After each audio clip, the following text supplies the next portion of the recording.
One day, my husband disappeared without a trace. It was only several days later that I found out he had run off with my sister. 12 years have passed since then. After a long silence, my husband contacted me with an audacious demand. I'm coming home with my new wife. You are in the way. Leave my parents' house. Apparently, he doesn't want to see me, who is still living with his parents. 12 years after eloping, the dust settled. He probably plans to bring my sister home as his new wife. But they don't know. They don't know how much the feelings of the entire family, including mine, have changed in these 12 years. My name is Sophia. I'm 27 years old. I majored in design in college, and after graduation, I joined a web production company. While leading an ordinary working life, I met my husband, John, when I was 25. He worked in sales at the company, and due to the nature of his job, he was very friendly. Attracted by his approachable demeanor, we dated for a year and got married the following year. Upon registering our marriage, we started living with his parents, and I quit the web production company to work as a freelance designer. I chose to work from home, supporting my husband's life while doing house chores. At first, there were hardly any jobs and the income was unstable. However, lately I have been receiving projects from various places and earning a sufficient income. I work at my own pace and prioritize my family first.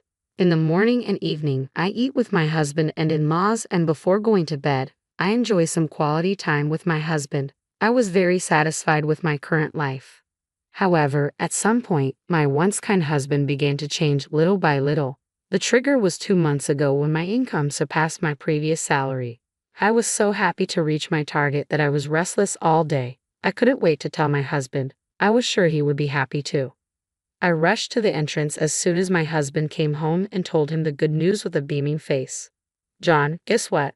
My income last month exceeded my old company's salary. Really? That can't be true. Your company paid pretty well, right? Yes, but surprisingly, that was always my goal, and my wish finally came true. Oh, is that so? Is that all? What would you prefer if I said, well, congratulations? My husband was unusually sullen and sarcastic. I couldn't understand why he was so upset, so I asked him directly. Hey John, are you hungry? I thought you'd be happy for me. Huh, why would I be happy? It's not like my salary has increased. Well, that's true, but isn't a wife's joy also a husband's joy? What's that supposed to mean? I'm not one of those cheerful guys.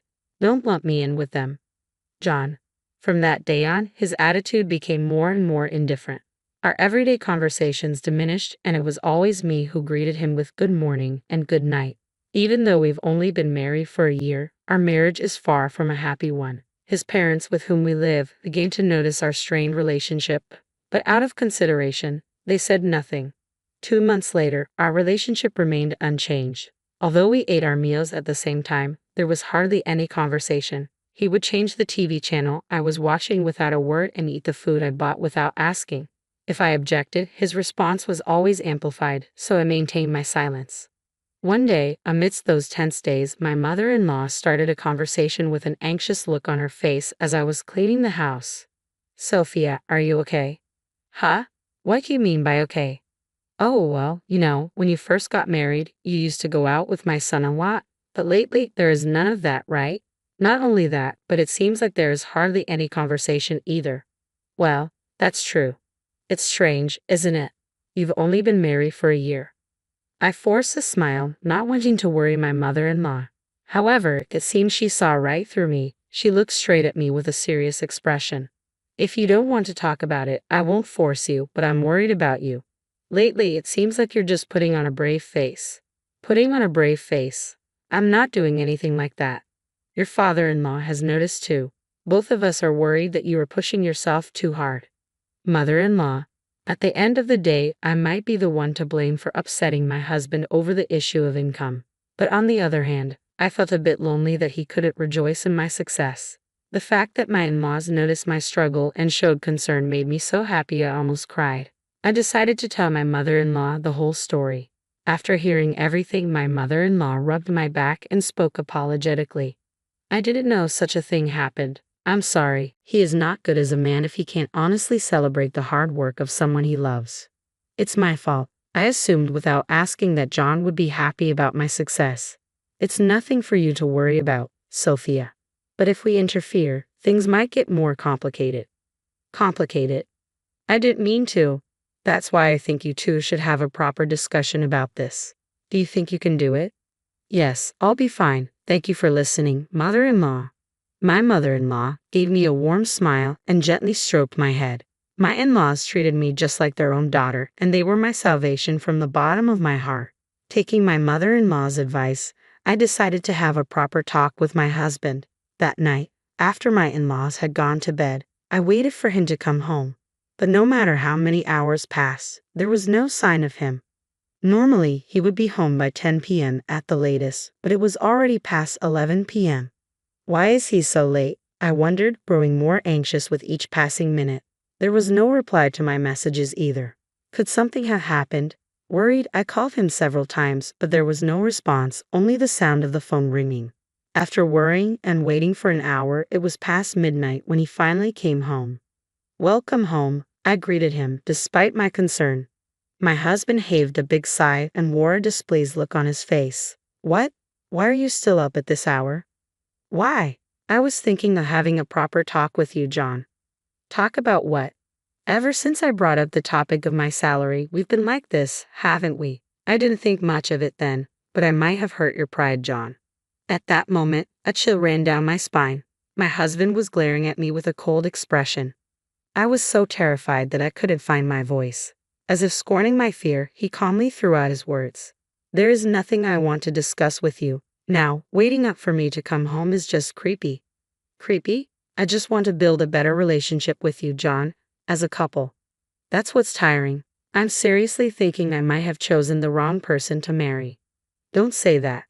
Enough already. I'm tired from working overtime. Don't talk to me so casually when all you do is laze around at home. He brushed past me and headed upstairs to his room.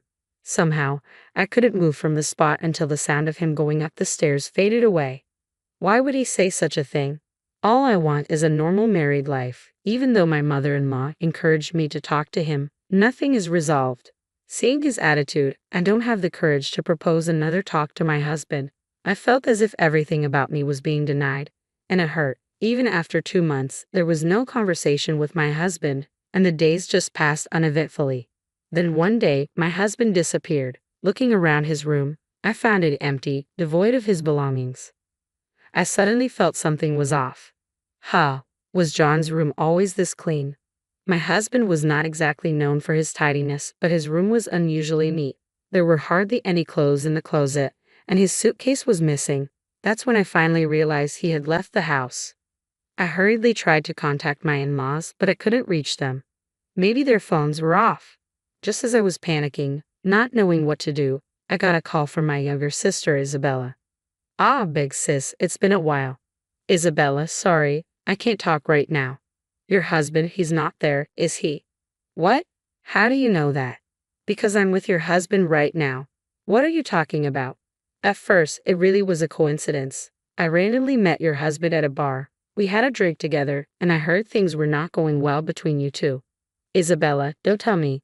I'm dating your husband. We're going far away to get married, so don't get in our way. Going far away? Stop joking around. Bring John back right now. Sorry, but I can't. Actually, I've been interested in your husband for a while now. He's tall and handsome. So sorry. I'm taking your husband. She abruptly hung up the phone. No matter how many times I tried calling back, she didn't answer. I called back, but my sister wouldn't answer. Instead, she sent me a bunch of photos, about a few dozen pictures. Some showed them next to each other, others on dates. It was unbearable to look at. A few days later, I received divorce papers from my husband. When I called his company, they told me he had already resigned. At this point, it was not a problem I could solve by myself. I decided to talk to my parents and in-laws about the situation and ask for their advice. It seems that John and Isabella have eloped, I explained. He quit his job without telling me, and he apparently wants to divorce me. Once I finished telling the story, everyone present was lost for words. In the midst of this, my father-in-law was the one who finally spoke. Sophia, I'm deeply sorry about my foolish son. I don't expect you to forgive him, and you don't have to.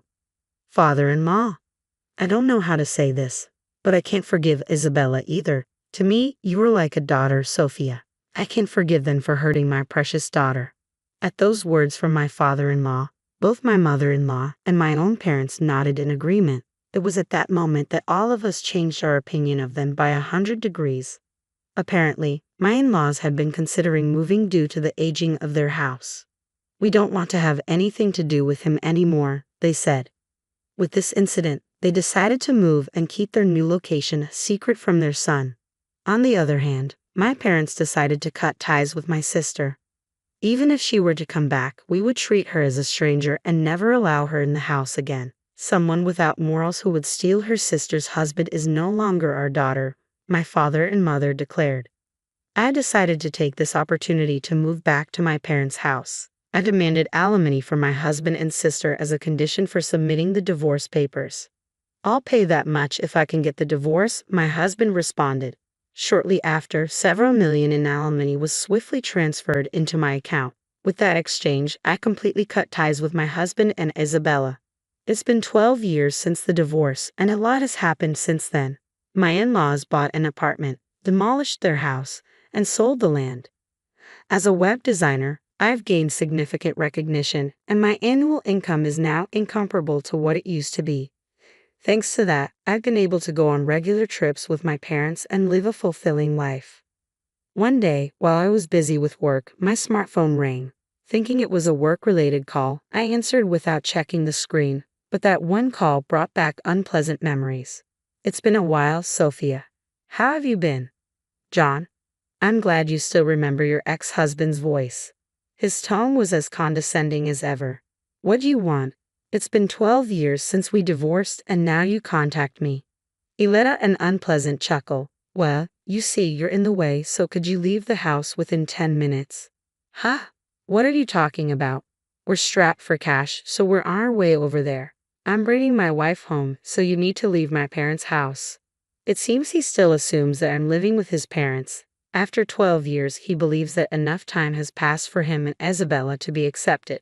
In the background, I could hear my sister agreeing with him. "Yeah, get out. These guys really don't know anything. Do they think they will be forgiven just because 12 years have passed? The world is not that forgiving." I took a deep breath, gathering my resolve, and told them, "Feel free to come back. I am no longer at your parents' house." "Really? Did you get kicked out by my dad or something?" John's voice sounded shaky and anxious, as if they had just arrived at where his parents' house used to be. "What the hell is this?" he cried out in anguish. I continued mercilessly. "Right after you two eloped, we decided to cut ties with you. Your parents moved away a long time ago, and my parents disowned the woman with you. In other words, there is no place for you to return to." "That's a joke, right?" "I can't believe it," John protested. "Believe it or not, it's up to you. Neither your parents nor mine consider you family anymore. You're not worth being family with, scamming and trampling over people's feelings." "That's terrible. We're family, aren't we?" "Who trampled over the feelings of that family? Don't ever contact me again. I'm not going to let you interfere in my life anymore." I hung up the phone after finishing my words and blocked their contact. This time, I had finally severed the last ties. Afterward, they couldn't find their in-laws and visited my parents' house while I was out. But my parents had already disowned my sister. To my sobbing sister, they repeatedly asked, "Who are you?" and drove her away from the gate. Then the two of them knelt down in front of the entrance. "Please, Dad, Mom, forgive us. We have nowhere else to go," my sister pleaded. Upon hearing her plea, John also joined in. "I beg you, our family home is gone. We have nowhere to go back to." "You are no longer family or anything else," my father declared firmly. "Get out." Persisting in their plea, they became a nuisance and my father eventually called the police to remove them. Since then, they haven't been seen. Jobless and desperate, they begged their friends for money. However, their reputation had already spread, and no one was willing to help. In any case, survival in their hometown became almost impossible. They had no choice but to struggle from scratch in an unfamiliar land. However, they brought this upon themselves. They sowed the seeds of their own destruction, and I hope they live with regret for the sins they have committed. Neither my parents nor I will ever entertain the thought of seeing them again.